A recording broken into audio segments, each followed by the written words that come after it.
Good day, doctor and all my friends. Today, our group, which is Group 2, will present the Assignment 1 BEESK3033 History of Economic Talk. Our topic is discussed in detail Marx, law of motion of capitalism, and briefly compare that theory with the theory of economic development by Adam Smith. There are 5 members for the Group 2. First is me, Hun Yi Kang, match number 304231. Second is Noor Saja binti Azhar, match number 306102. And third is Adam Sophie, match number 303934. Fourth is Tan Zi Qian, match number 305705. And last is Hanani Sri Anak Perempuan Krishnan, match number 305803. Good day everyone. My name is Uni Kang and match number is 304231. First, let me begin by introducing Karl Marx. Born in 1818 and passing away in 1883, Marx was not just a philosopher but a revolutionary economics and the father of Marxism. His core idea is historical materialism, the belief that history does not move forward because of great kings or ideas, but because of class struggle. According to Marx, every society has 2 parts: the force of production such as tools, labor, technology, and the relation of production, which means who owns what and how power is structured. History advanced when the force of production outgrew the old static relations that class creates revolution. His main works are the Communist Manifesto and Das Kapital, where he famously predicted that capitalism would collapse from its own internal contradictions, and after a socialist phase, it will lead to a stateless and classless communist society. Next is Marx's theory of history. We start with primitive communism, which means no classes, no exploitation, just small tribes sharing everything. Then slavery, where exploitation begins in a brutal, direct way. For Marx, this system creates a clear conflict between slave owners and slaves. That conflict, he believed, would eventually push society forward into the next stage, which is feudalism. Next, feudalism, where exploitation is still very visible, road and serfs. Then we came to the capitalism. This is the Marx's main focus. Is this where Marx says something clever happened? The productivity explosion, but internal contradictions also increase. Workers seem to get paid for all their working hours, but according to Marx, they were still exploited because the value they create was greater than their wages. So Marx believed capitalism contained its own problems, inequality and crisis.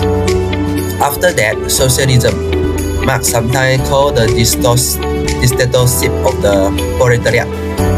Finally, there is communism, a classless, stateless society where everyone contributes freely and take what they need. So for Marx, history is not random. It's a journey from poverty through class struggle to a final goal of true equality. Now we move to the most important stage for Marx, capitalism. Marx defines capitalism as a historic stage between feudalism and socialism. He identifies 6 interrelated concepts that form the law of motion of capitalism. First, labor theory of value. Value comes from humans' work. Second, exploitations where workers create more value than they get paid. Third, capital accumulations and falling rate of profit. As capital grows, profit rates tend to decline.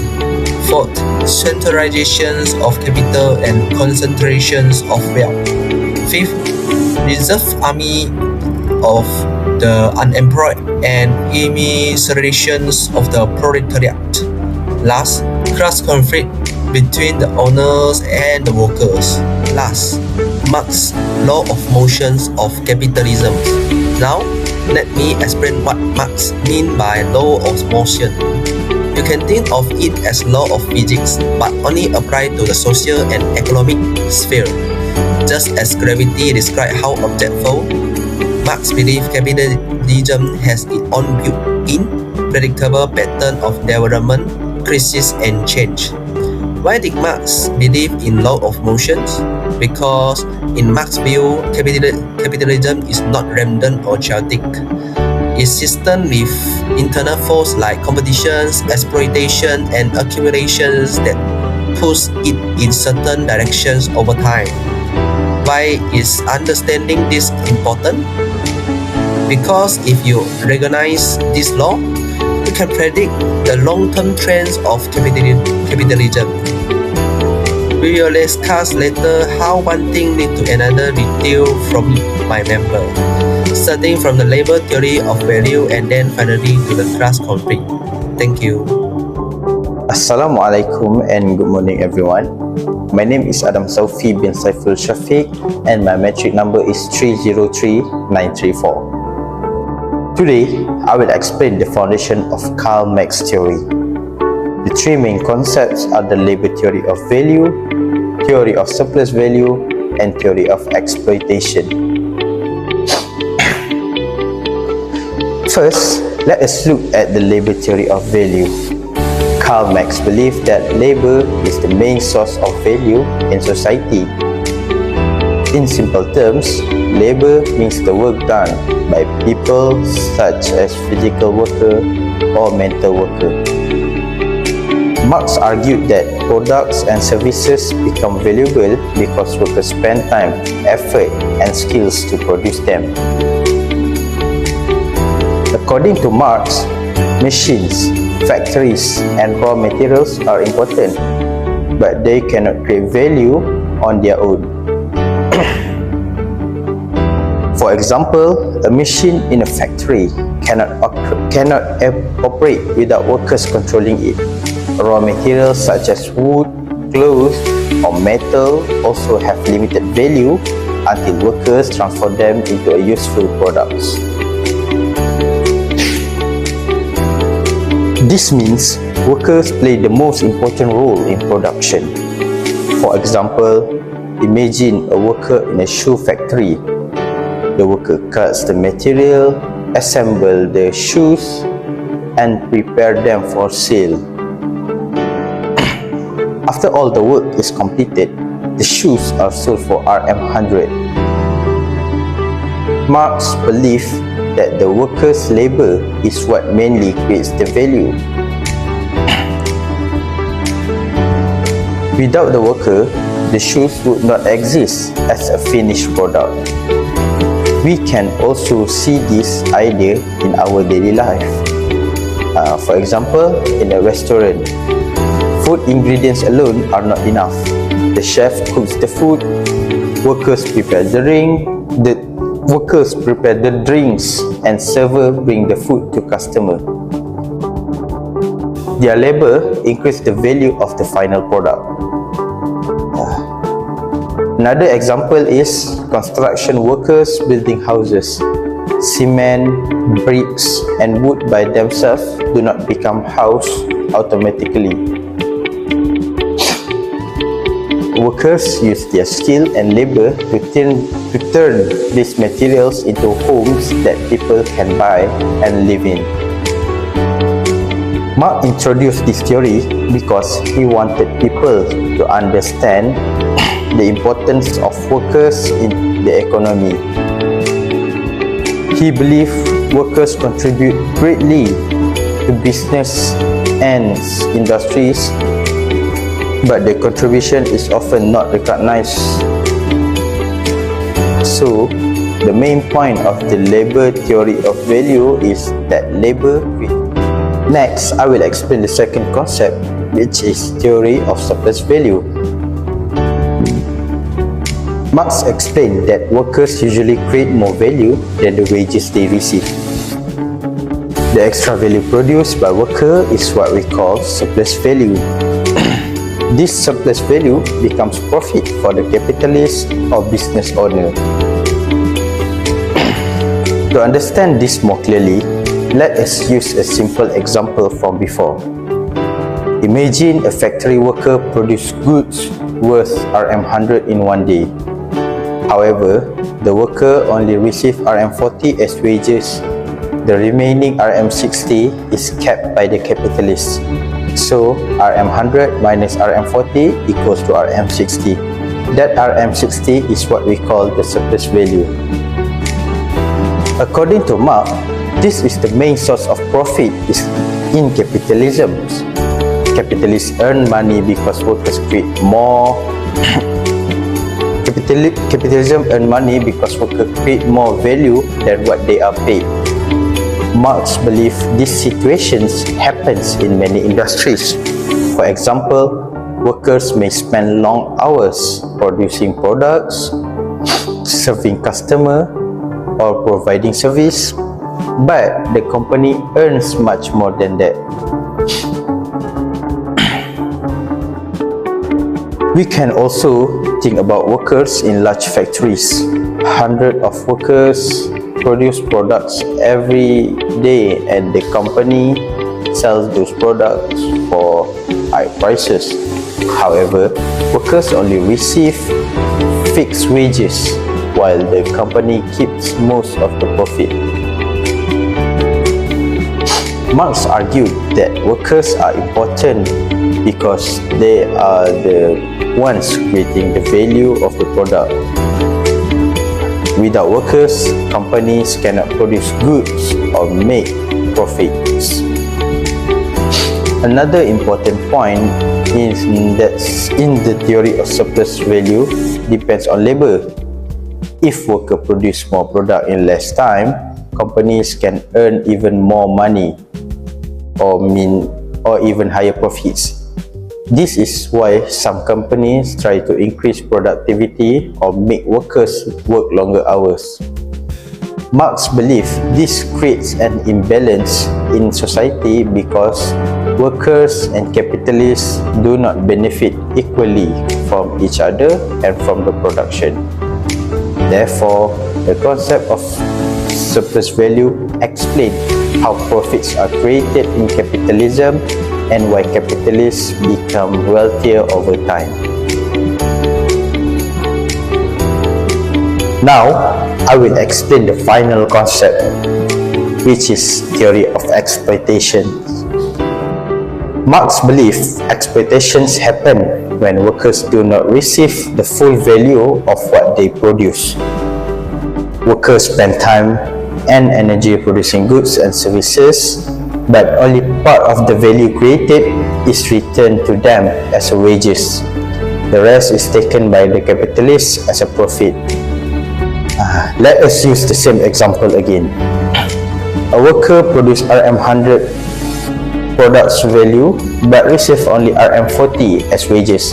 The capitalist keeps Rm60 as profit.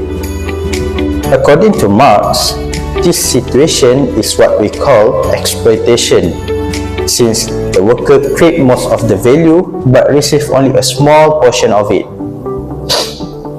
Marx believes this relationship is unequal. Workers depend on wages to survive, so they continue working. Even though they are not receiving the full value of their labor. At the same time, capitalists own factories, businesses, and machines because they control production.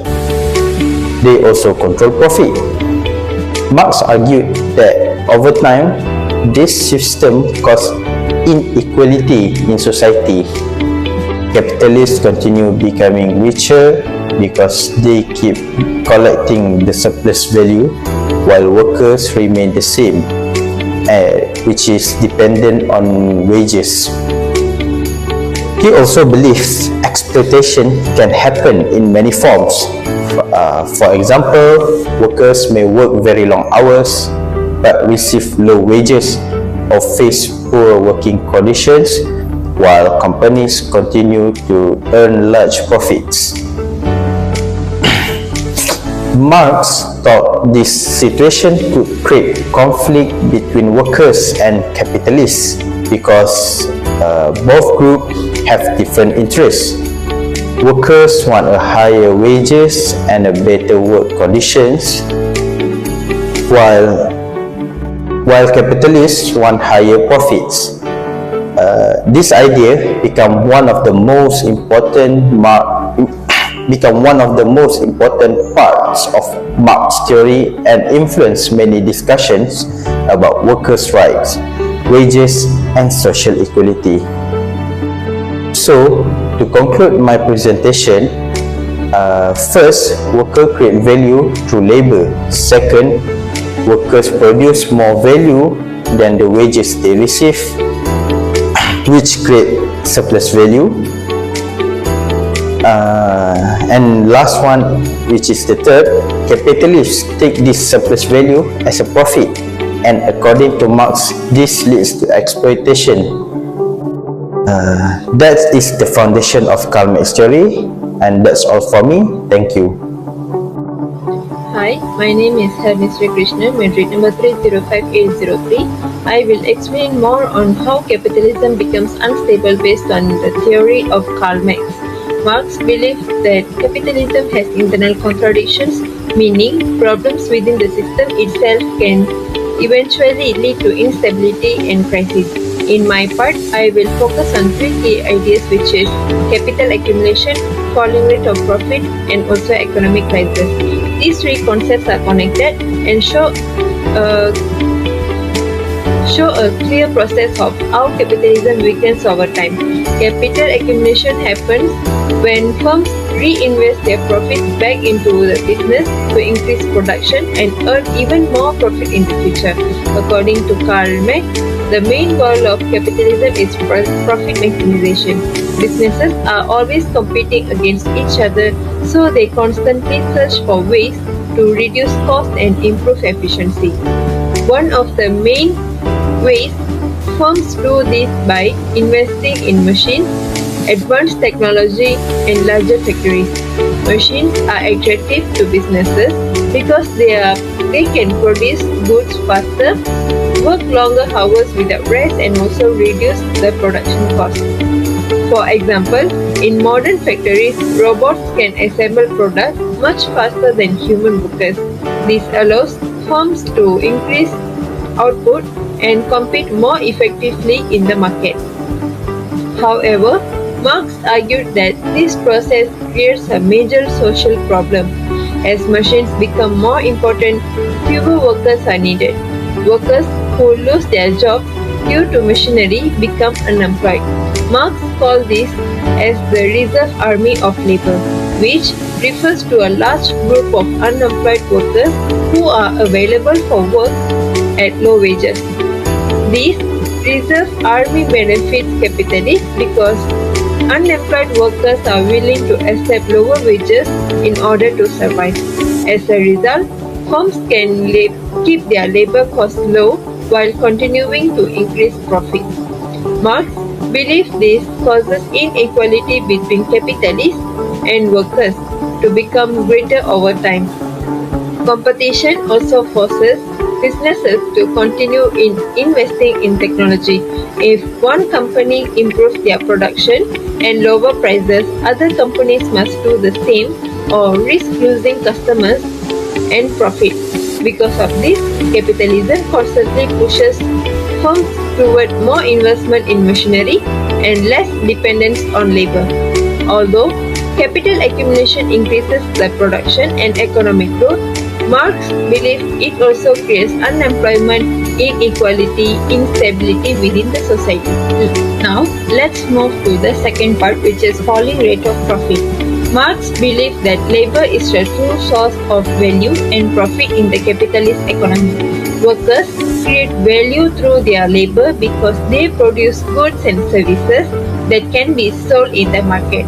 According to Marx, machines help production, but they do not create new value by themselves. Machines only transfer their existing value to the product that being produced. The contradiction begins when firms replace workers with machines to increase efficiency. Businesses believe that more machinery will help them to reduce costs and gain higher profits. In the short term, this may work because production becomes fast and cheaper. However, Marx argued that there is a long-term problem. When fewer workers are employed, less labor will be being used in the production. Since labor is the source of the value, reducing labor also reduces the amount of new value and surplus value created. This causes the overall rate of profit to gradually fall over time. Marx calling this as the falling rate of profit. For example, imagine two factories producing the same product. One factory using many workers, while the other mainly uses machines. The factory with more machines may produce goods faster because it relies less on labor. It also creates less new value according to Marx's theory. Over time, this weakens profitability across the capitalist system. Capitalists try to overcome falling profits in several ways. They may increase the working hours, lower worker wages, force workers to produce more in less time, and also expand into foreign markets. However, Marx believes these are only temporary solutions and cannot stop the long-term tendency of profit rates to decline. This creates a contradiction in capitalism. Firms invest in machines to increase profit, but by reducing labor, they reduce every source of profit itself. According to Marx, this contradiction eventually weakens the capitalist system and contributes to economic instability. According to Marx, capitalism naturally leads to economic crises because of its internal contradiction. These crises are not accidents but are built into the capitalist system itself. As profit rates begins to fall, businesses reduce investment and become more cautious about spending money. At the same time, firms continue producing large amounts of goods because they still want to maximize profit and compete in the market. This creates a situation called overproduction, where too many goods are produced compared to what people can afford to buy. Workers often receive low wages and many may already be unemployed because machines have replaced them. As a result, ordinary people have weak purchasing power. Even though stores and factories are full of products, many customers cannot afford to buy them. For example, a factory may continue producing thousands of products, but if workers are unemployed or poorly paid, the demand for the products falls. Goods remain unsold, businesses lose money, and production slow down. When companies face losses, they may close the factories, fire the workers, reduce the wages, and may cut the production. This increases unemployment even more, which further reduces demand in the economy. The crisis therefore becomes worse in repeating cycle.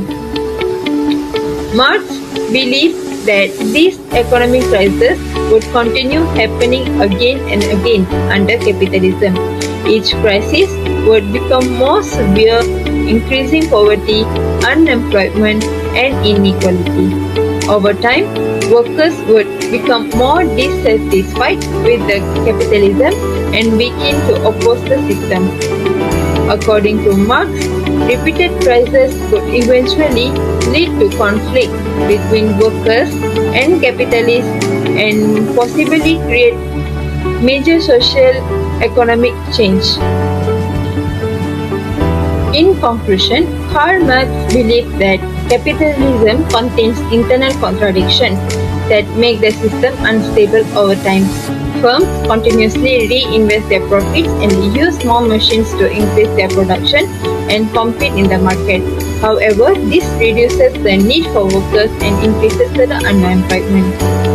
Since Labor is the main source of value and profit. Replacing workers with machines causes the rate of profit to fall in the long run. As profits decline, businesses reduce investment while overproduction continues. Workers with low wages or unemployment cannot afford to buy goods and leading to economic crisis. Therefore, Marx argued that capitalism naturally creates instability through capital accumulation, falling profits, and repeated economic crises. These problems eventually weaken the capitalist system and may lead to a major social economic change. Hi everyone, my name is Dan Ziqian and my matrix number is 305705. Today, I will explain the final stage of capitalism according to Karl Marx based on chapter 10. Marx believed capitalism is not a stable system because it creates internal contradictions such as unemployment, inequality, and class conflict. These problems eventually leads to the collapse of capital. Under capitalism, firm aims to maximize profit and reduce costs. As technology develop, machines replace workers, creating technological unemployment. Marx called this the reserve army of labor, which means there are always unemployed workers available. Because workers are easily replaceable, wages are kept low. Therefore, unemployment becomes part of the capitalist. Next is immiserization and inequality. Marx believed workers become progressively poorer even though production increases. Workers' wages remain at the subsistence level, while capitalists continue accumulating wealth. As a result, the gap between the rich and the poor becomes wider. Next, competition causes large firms to grow while small firms disappear. Over time, capital accumulates in fewer hands and large firms dominate the economy. This centralizes economic power and increases inequality to others. Society is divided into workers and also capitalists. Workers want higher wages, while capitalists want higher profit. Because their interests are different, class conflict occurs. This conflict may lead to strike, protest, and also social. Capitalism eventually weakens itself through its own contradiction. Unemployment, inequality, and conflict create instability in society. Over time, workers become more aware of exploitation and may challenge capitalism through revolutionary change. Therefore, Marx believed the collapse of capitalism is inevitable. I am going to explain the most important part that including in my presentation, which is summarize the figure 10.2, which summarizes Marx's law of motion of capitalism. This process begins with the labor theory of value. Marx believed that labor is the source of value in production. This leads to the theory of exploitation, where workers produce more value than the wages they receive. The extra value taken by capitalists becomes profit. This profit then leads to capital accumulation, where capitalists continue expanding production and also increasingly investment. However, capital accumulation also creates several major problems. First, it contributes to the falling rate of profit. Second, it creates business crisis and economic instability. Third, it causes technological unemployment because firms increasingly replace labor with machines. This problem then leads to two major outcomes. The first outcome is the centralization of capital and concentration of wealth. The second outcome is the creation of a reserve army of unemployed workers and the immiserization of the proletariat. Finally, these conditions lead to class conflict between workers and also capitalists. Therefore, figure 10.2 clearly shows how capitalism creates internal contradictions that eventually produce crises, inequality, and also social conflict. According to Marx, these contradictions ultimately leads to collapse of my part. Marx believed that capitalism is inherently unstable because it creates its own internal problems: technological unemployment, immiseration, concentration of wealth, and class conflict all weaken the system over time.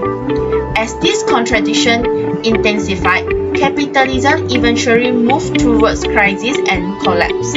Therefore, Marx viewed capitalism not as a permanent system, but as a stage that would eventually be replaced by a new social and economic. Assalamualaikum. My name is Nur Shaza binti Azhar. My metro number is 306102. In our previous discussion, we looked deeply to Marx's critical view of capitalism. Today, my job is to balance the scale by presenting the opposite perspective. The father of modern economics, which is Adam Smith. While Marx saw capitalism as an unstable system driven by conflict, Adam Smith viewed it as a system of natural liberty, a natural harmonizing arrangement that drives human progress if left to function on its own. Let's break down the four pillars of this theory shown on this slide. So the first is the invisible hand. Smith famously argued that individuals don't need to tell how to help society. When a business owner tries to maximize their own profit, they are led by an invisible hand to benefit everyone. Try to think about it this way. Your local grocery store owner doesn't wake up at 5 a.m.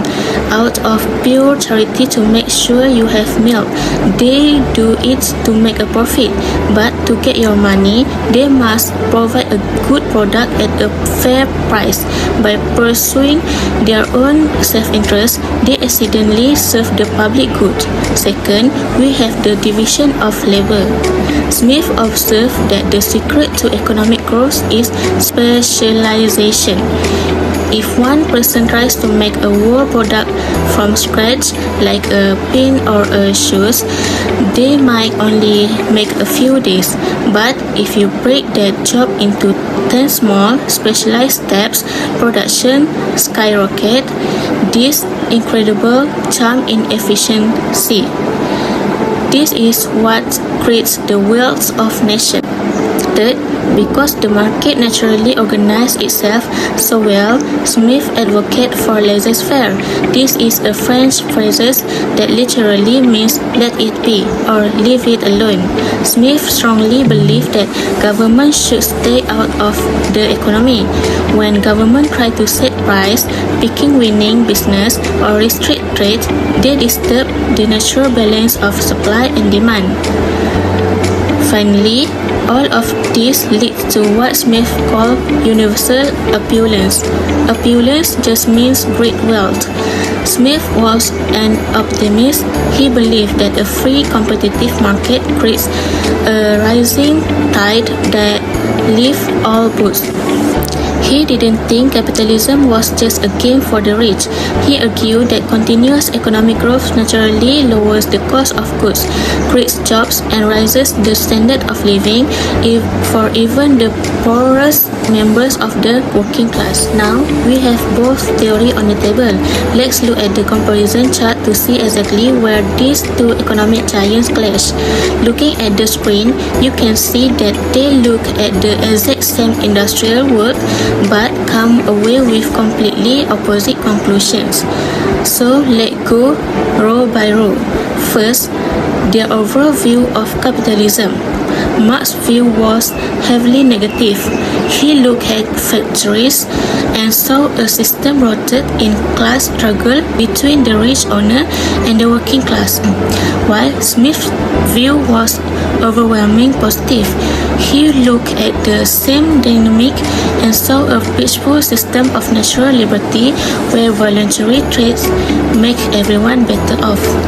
Second, the long-term outcome. Marx believed capitalism had a built-in self-destruct button.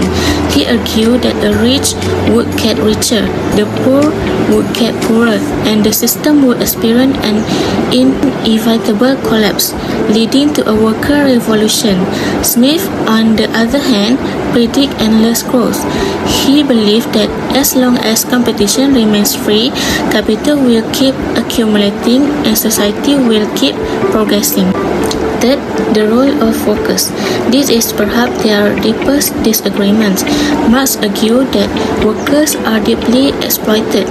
In a capitalism system, the worker is paid just enough to survive, while the business owner takes all the extra value they create. Smith countered that workers heavily benefit because mass production makes things cheaper. A regular worker in a capitalist society can afford costs like clothes, medicine, and clean housing that even ancient kings could dream of having. Fourth, the nature of profit. For Marx, profit is nothing more than exploitation. It is money stolen from the hard work of their labor. But for Smith, profit is a reward. It is a fair reward for the entrepreneur who took the financial risk, because both the factory invest the capital and organize the business. Without the incentive of profit, no one would innovate. Now, to wrap up, we have to realize that both men were looking at the same industrial world, but saw two completely different realities. Marx warned us that capitalism fails because it creates a gap between the rich and the poor that eventually lead to a breaking point. On the other side, Smith shows us how capitalism succeeds by using competition to drive innovation and wealth. So that's all from our group. Thank you.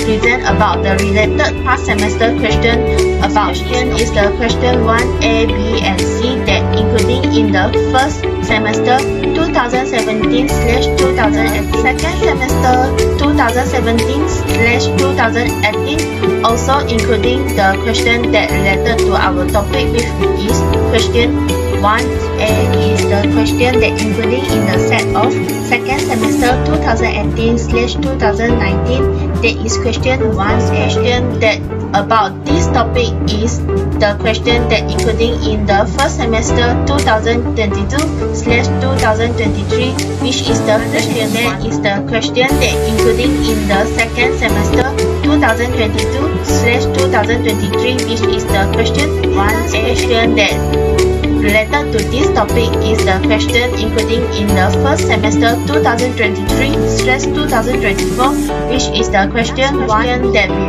get from the past semester question is the second semester 2023/2024, which is the question 1A. Of your concentration of our video presentation. Bye bye.